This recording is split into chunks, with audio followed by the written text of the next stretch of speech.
حضور کو دفن کر کے لوٹے، تدفین سے فارغ ہوئے، قبر مبارک میں اتارا، حکم پورا کیا، کہتے ہیں واپس آئے تو جناب انس سے سیدہ فاطمہ کہنے لگی انس تو نے بھی میرے رسول پہ مٹی ڈالی ہے، انس تیری جرت ہو گئی تھی؟ فرماتے ہیں اس وقت فاطمہ کا پہلا آنسو گرا اور پھر 6 مہینے حضور کے بعد حیات رہی، میں نے اس کے آنسو ہی گرتے دیکھے، لوگ سو جاتے وہ حضور کے روضے پہ جا کے بیٹھ جاتی، کہتے میں سمجھاتا بہلاتا، لیکن فاطمہ کہتی علی صبر اپنی جگہ، کرم اپنی جگہ، اور میں تجھے کیا بتاؤں، بہن بھائی پہلے سارے چلے گئے، والدہ پہلے چھوڑ گئی، اب حضور علیہ الصلوۃ والسلام نے بھی پردہ ڈال لیا ہے، مجھے چار اور جانب کچھ دکھائی نہیں دیتا۔ کہتے ہیں 6واں مہینہ تھا حضور کے وصال کو، ایک دن مسکراتی ہوئی فاطمہ گھر آئی روزے سے رات کو بچوں کے ساتھ، تو شیر خدا کہنے لگے، میں نے کہا فاطمہ بڑے دنوں کے بعد مسکراتے دیکھا، کیا بات ہے؟ تو کہنے لگی علی آج میری آنکھ لگ گئی تھی، مجھے حضور خواب میں ملے ہیں، تو مجھے حضور نے کہا تو روتی کیوں ہے؟ تو میں نے کہا محبوبہ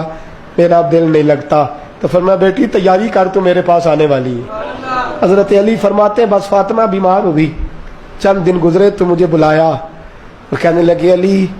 وقت جانے کا آ گیا ہے، یہ علی کے گھر کی ہے عزت علی سے سنتے، نبی کے گھر کی ہے عزت نبی سے سنتے، وہ جس نے معزز کیا گھرانے کو، حسین پال کے جس نے دیا زمانے کو، جانے کا وقت آ گیا ہے علی۔ پہلی بات تو یہ ہے کہ حضور کی نواسی جناب امامہ سے شادی کر لینا، وہ حضور کو بڑی پیاری ہے، اور دوسری بات یہ ہے کہ میرے حسن حسین ان کا خاص خیال رکھنا، اور تیسرے لفظ کہے تو حضرت علی تڑپ کے روئے، کہنے لگی میں نے وقت گزارا ہے، آپ کی حقوق میری ذمہ داری تھے، میں انسان تھی بھول جاتی تھی، اگر مجھ سے کہیں کوئی کمی رہ گئی ہو تو مجھے رضا الہی سے درگزر کرنا، کہیں میں حضور کے سامنے جا کے شرمندہ نہ ہو جاؤں۔ شیر خدا کرم اللہ تعالیٰ وجہ الکریم فرماتے ہیں میں نے ہاتھ تھاما اور میں نے کہا فاطمہ علی کا بڑا مرتبہ تھا پر جو تیری نسبت سے کمال تھا وہ تیرا ہی تھا، تو کیسی بات کرتی ہے، تو نے تو حد کر دی، شہزادی ہو کے میرے گھر میں خادموں کی طرح رہی۔ حضرت فاطمہ رضی اللہ تعالیٰ عنہا کا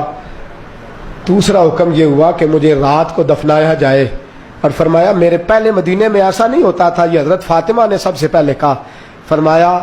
میری چارپائی کے ساتھ لگا کے نا شاخیں، چارپائی کے ساتھ تو اوپر لا کے انہیں اوپر سے باندھ دینا، اور ان شاخوں کے اوپر ایک کپڑا ڈالنا، میرے کفن پر بھی کسی کی نظر نہ پڑ جائے،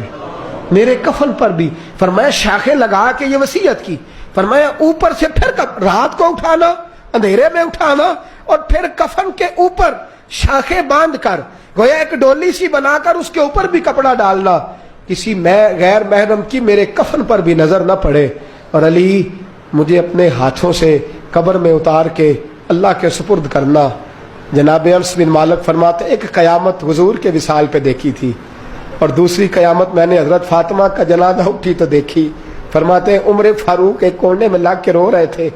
میں گیا، میں نے کہا عمر تو دلیر آدمی ہے، تجھے کیا ہوا؟ تو کہنے لگے پہلے حضور گئے تھے، اب نشانی مصطفیٰ بھی رخصت ہو گئی ہے، ہم بچوں کو بھیجتے تھے، فاطمہ کی دعائیں مصطفیٰ کی دعائیں لگتی تھیں، دیکھو سیدہ بھی رخصت ہو گئی۔ میرے نبی پاک صلی اللہ علیہ وسلم نے فرمایا میری عزت والی بیٹی جب قیامت والے دن آئے گی، قیامت والے دن تو اللہ فرشتوں سے، نبیوں سے، ولیوں سے کہے گا گردنیں جھکا لو، آنکھیں بند کر لو، محمد کی بیٹی فاطمہ کی سواری گزرنے والی۔